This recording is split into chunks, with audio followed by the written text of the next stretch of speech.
Olá, boa tarde a você que está conosco, nos acompanhando aqui pelo Notícias Agrícolas, esperando pelas informações de mercado. Hoje foi um dia definitivamente positivo para a soja lá na Bolsa de Chicago. Altas de mais de 20 pontos nos principais vencimentos. Só para você ter uma ideia, o março acabou fechando com acima dos 15 dólares e 30, 15,35 foi o fechamento com quase 26 pontos de alta. O maio também ali pertinho dos 15,30, subindo 25 pontos.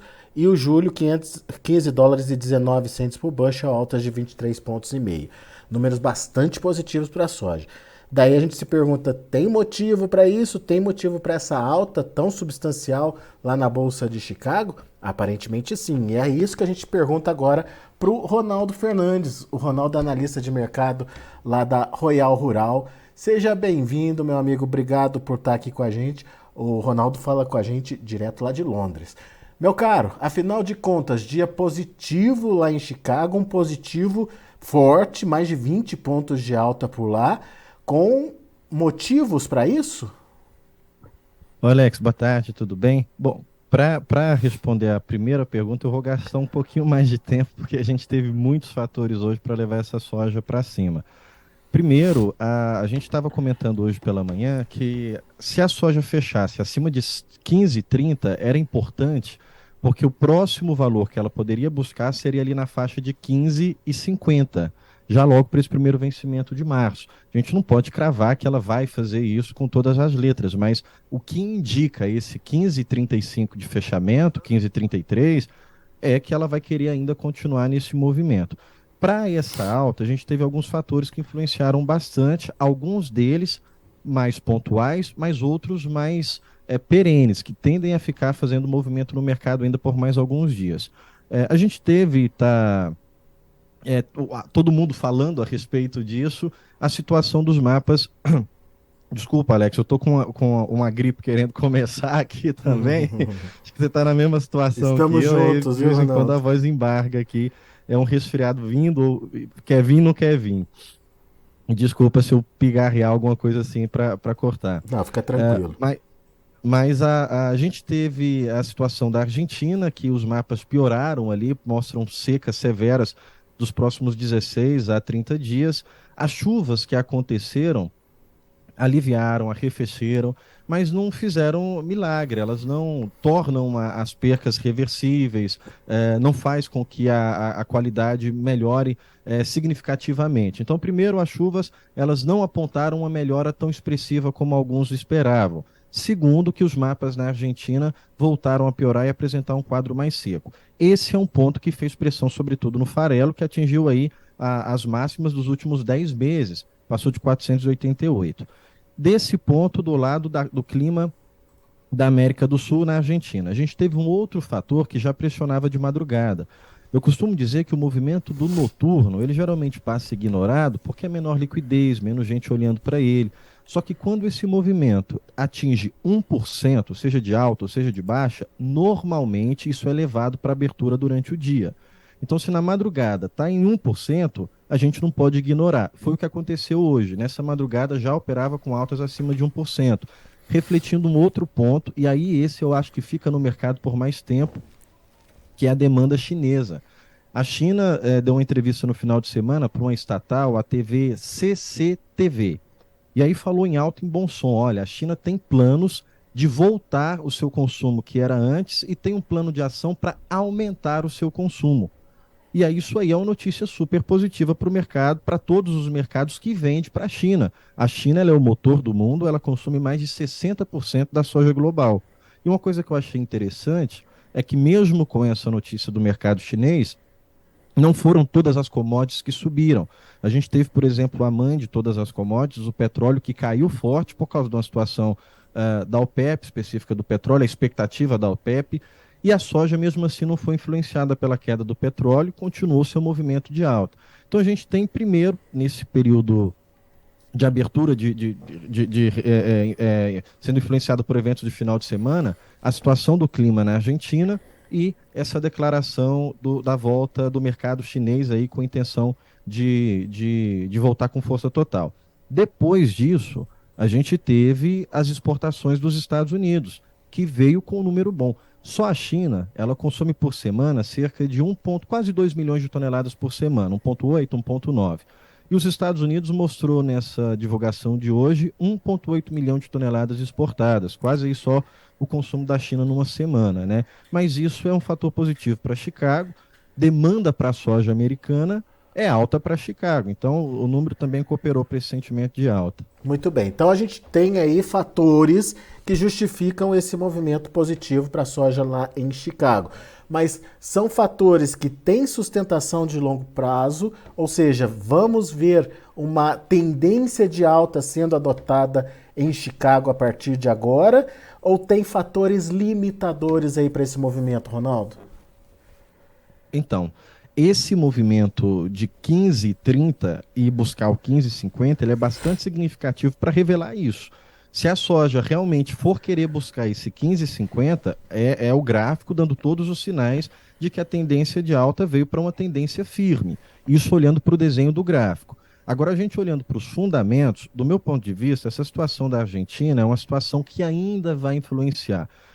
A função da Bolsa, a função príncipe da Bolsa, é tentar antecipar o movimento do mercado físico. O que gira, o que manda é o preço físico. Aí na porta do produtor, lá dentro da indústria, no barco, no navio para ir embora para exportação. E a Bolsa ela tenta antecipar esse preço do mercado real. Então, se ela vier buscar esse 15,50, ela vai tentar consolidar esse movimento de alta.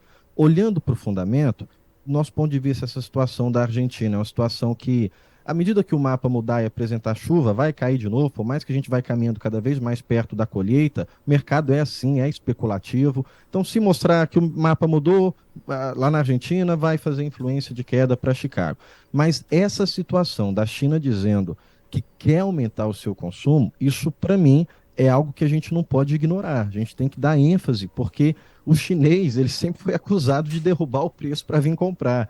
E agora ele mesmo anunciando um sentimento de alta, é porque esse consumo pode vir até maior do que o mercado espera. Um outro ponto que é importante analisar é a situação da demanda americana. E aí é um ponto de atenção de alta para Chicago, mas também um ponto de atenção de concorrência para a soja brasileira. E aí eu não estou falando de preço em Chicago mais, eu estou falando de preço físico, que esse pode vir com um prêmio ruim por causa dessa atração para a soja americana. Para a gente dividir para ficar claro. Primeiro, os Estados Unidos têm ali a sua projeção de exportação 54,16 milhões de toneladas pelo USDA. Pelas as novas vendas, eles já venderam 46 milhões de toneladas. Não embarcaram tudo isso não, está embarcado ali 33, mas 46 já está vendida. Ou seja, 86% do seu programa já está vendido. Para ficar claro, isso também não é contando agora de janeiro, é contando desde setembro do ano passado em diante. Então, tem uma demanda muito boa para a soja americana. Demanda para os Estados Unidos sustenta Chicago. Fator positivo. Fator negativo. Demanda americana é concorrer com a demanda brasileira. No entanto, agora a gente está vendo os dois países com a demanda forte. O Brasil também está com um apelo muito grande de exportação. É só você olhar o line-up de fevereiro em diante, que já tem mais de 7 milhões de toneladas nomeados. E os Estados Unidos represou muita soja ali no seu momento de colheita. Primeiro porque o rio estava seco, não conseguia as barcaças passarem, o calado ficou baixo. Depois, quando melhorou, veio um clima muito frio, os rios congelaram, não conseguiu exportar. Então, os Estados Unidos represou soja, só que eles represaram a soja, em vez do mercado ter isso como um excesso de oferta, a demanda está super boa e está tomando tanto a soja brasileira quanto a soja americana. Então agora a gente está concorrendo com a soja americana, que em janeiro de 2023 já exportou quase 6 milhões de toneladas, quando a sua média ali é 5,5, 5,2.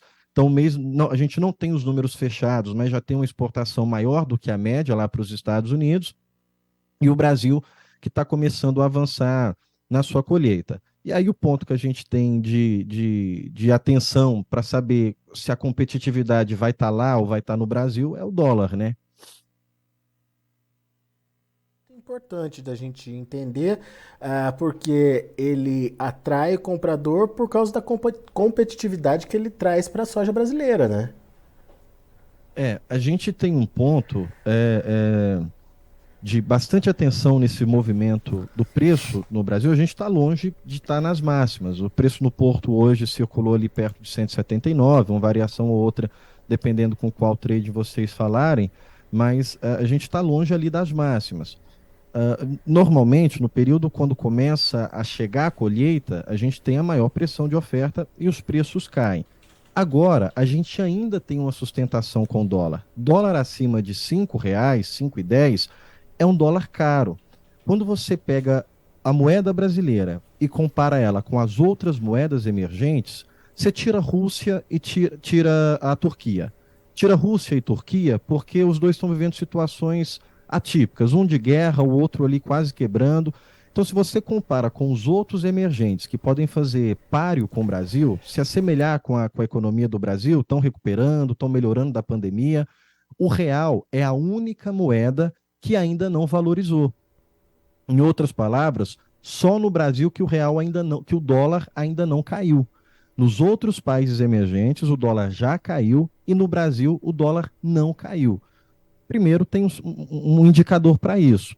Se o dólar fosse cair, já era para ele ter caído lá atrás, quando caiu lá fora. Ele caiu lá no mercado internacional e não caiu no Brasil. Isso por quê? Porque a gente tem um cenário político ainda muito incerto. A gente tem um cenário político que ainda está entregando muitas novidades negativas para o mercado.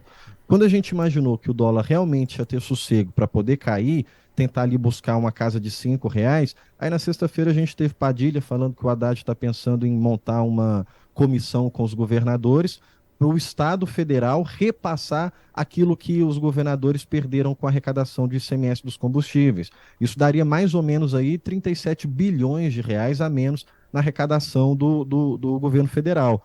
Então, toda hora o mercado recebe, que é um governo que não pensa em arrecadar, só pensa em aumentar gasto e não explica de onde é que vai tirar esses novos gastos. Então, isso dá sustentação para o dólar ficar ali para os 5,10. Ponto de atenção para o dólar. E aí, esse é extremamente relevante. A gente vai ter agora a reunião do Fed, que eles vão anunciar o ajuste da taxa de juros. Beleza. Está todo mundo já esperando que vai vir um ajuste de 0,25. Isso não é novidade. Qual que é a expectativa? O que eles vão falar depois do anúncio? O que eles vão trazer de esperança para o mercado para as próximas reuniões? Se o Fed fala que eles não vão subir mais taxa de juros e até vão começar a baixar taxa de juros, aí o dólar despenca.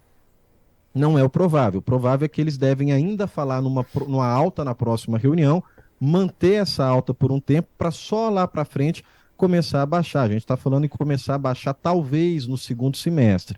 Se vier diferente disso, se eles falarem em baixa já agora, aí o dólar despenca. Essa é a ameaça mais de maior risco que a gente tem para os preços da soja no Brasil. Com esse cenário político que a gente tem interno, tirando essa situação do Fed, o mais provável é o dólar se manter ali no 5,10. Mas fica sim como atenção que pode sim ser um risco para o preço da soja brasileira. Ou seja, temos fatores positivos que podem fazer o mercado buscar ali os 15,50 de novo. No entanto, esse movimento de alta pode ser limitado por alguns fatores que ainda não estão claros. Por exemplo, como vai ser essa soja americana que estava represada, se ela vai entrar no mercado ou não vai, se ela vai ter competitividade ou não para atender o mercado nesse momento. Por exemplo, a questão do dólar que você acabou de pontuar e principalmente aí o ritmo das exportações americanas, né? O avanço aí dessas exportações, principalmente mostrando se a demanda tá ou não tá de fato lá naquele país, se ela tá ou não tá acontecendo naquele país. Enfim, motivos para alta temos, mas temos também fatores que podem limitar esse movimento. Afinal das contas, é essa a conclusão, Ronaldo? É nessa linha. Eu até, há uns tempos, vou falar assim, há semanas atrás, eu estava bem com a visão mais baixista para a soja. Porque é momento de oferta, a gente sabe que é historicamente, a colheita entra, e aí tinha essa situação dos Estados Unidos que estava com a soja represada e podia criar um excesso de oferta. A gente até conversou isso aqui também em outros momentos, eu tenho falado nisso muitas vezes. Com essa notícia da China agora, para mim, é muito mais otimista a China dizer que vai aumentar o consumo do que problema na safra argentina. O que a Argentina perder de de produção, o Brasil está mostrando tendo potencial para poder cobrir. Só que a Argentina ela vai ficar nesse vai e vem. Hoje ela sobe o preço, amanhã ela cai o preço, até chegar no seu período. Até na colheita da Argentina, ela ainda vai continuar influenciando para os preços em Chicago. Eu olharia mais para essa situação da China, que vem tendendo aí a aumentar o seu consumo. Tem um ponto que a China aumentou muito ali a sua produção de carne, suíno, bovino, até com excesso de oferta no mercado chinês. Ela precisa alimentar essa produção que ela aumentou. Então, até para o milho também, isso cria um sentimento de maior demanda. Então, nesse sentimento da China voltando de um feriado, dizendo que quer aumentar o seu consumo, eu começo a olhar de um jeito diferente. Aquele cenário baixista que eu tinha por causa da oferta, eu já começo a enxergar esse cenário com tendências mais fortes para alta. Contudo, é esse receio que você está colocando até que tem aí essas barreiras. Algumas barreiras não dá para a gente antecipar, que é a situação do Fed. O que o Fed vai dar de sinal? Quarta-feira a gente já vai ter aqui, quarta-feira já é um dia importante que a gente já vai ter isso definido no período da tarde. Se o Fed vai dar esse sinal de juros mantendo, de juros para cima, de juros para baixo, isso pode mexer muito com o câmbio. Então tem alguns fatores de risco que eles não são, ninguém tem. Qualquer um que falar agora é chute. Qualquer um que aparecer e falar assim, o Fed vai fazer isso, é chute. A gente tem que esperar até quarta-feira para poder saber o que vai fazer. Eles não podem só limitar a alta, como eles podem inverter a tendência e derrubar os preços internos. Então, a gente tem mais clareza para alguns fatores de alta, mas a gente tem alguns fatores importantes que ainda não foram definidos do ponto do dólar, para se olhar do ponto de vista do dólar. Do ponto de vista Chicago, soja, está ficando mais claro e mais definido. Do ponto de vista preço da soja no Brasil, dólar ainda não está definido. E aí fica esse receio para a gente estar monitorando. Boa. Ronaldo, meu caro, mais uma vez, muito obrigado pela disponibilidade de estar aqui com a gente, de trazer todos esses fatores para análise e, enfim, a gente consegue, assim, entender um pouco melhor como está o mercado, principalmente quais são as tendências aí para os preços. Principalmente para o produtor brasileiro que está sem saber o que fazer com a soja dele nesse momento. Esse possível cenário pode ajudar ele na tomada de decisão. Muito obrigado, Ronaldo. Volte sempre, meu amigo. Eu que agradeço. Alex, eu sei que às vezes a gente vai falando, o produtor fala assim, mas eu tô mais confuso agora, mas o mercado é assim mesmo. O mercado entrega muitas coisas, a gente vai tendo que tirar da frente para poder ter uma leitura e, como você disse, tomar a decisão correta. Espero que a gente tenha contribuído. Obrigadão, de coração. Valeu, Ronaldo. Até Abraço. mais. Tá aí, Ronaldo Fernandes, Royal Rural, aqui com a gente no Notícias Agrícolas. Vamos ver os preços da soja, como estão encerrando os negócios lá na Bolsa de Chicago. A gente acompanha milho e trigo também. Vamos lá. Cadê a tela? Parece que a gente está com um probleminha na tela. Deixa eu narrar aqui os números que eu tenho no meu computador. O março de 2023, 15 dólares e 35 centes por bushel. Março subindo 25 pontos mais 75. O maio, 15 dólares e 29 centes por bushel, alta de 25 pontos. O julho, 15 dólares e 19 centes por bushel, 23 pontos e meio de elevação. Dia positivo, altas até consideráveis aí para o mercado da soja. Vamos lá, agora sim a gente tem a tela, vamos então para o milho. Olha aí, o milho para março, 6 dólares e 83 centes por bushel, 0,75 de elevação. Para maio, 6,81, subindo um ponto mais 25. O julho, 6,67, alta de um ponto mais 75. E o setembro, 6 dólares e 5 centes por bushel, alta de 2 pontinhos. Números positivos para o milho também, porém altas mais comedidas. O trigo encerrando também com altas de 2 a 3 pontos nos principais vencimentos. O março 7,52, 2,5 de elevação. O maio 7 dólares e 62 centes por bushel, alta de 3 pontos mais 25. O julho 7 dólares e 63, subindo 3 pontos e meio. E o setembro 7 dólares e 70 centes por bushel, alta de 3 pontos mais 75. São os números de hoje, já de fechamento do mercado. A gente fica por aqui. Agradeço a sua atenção e a sua audiência. Continue com a gente.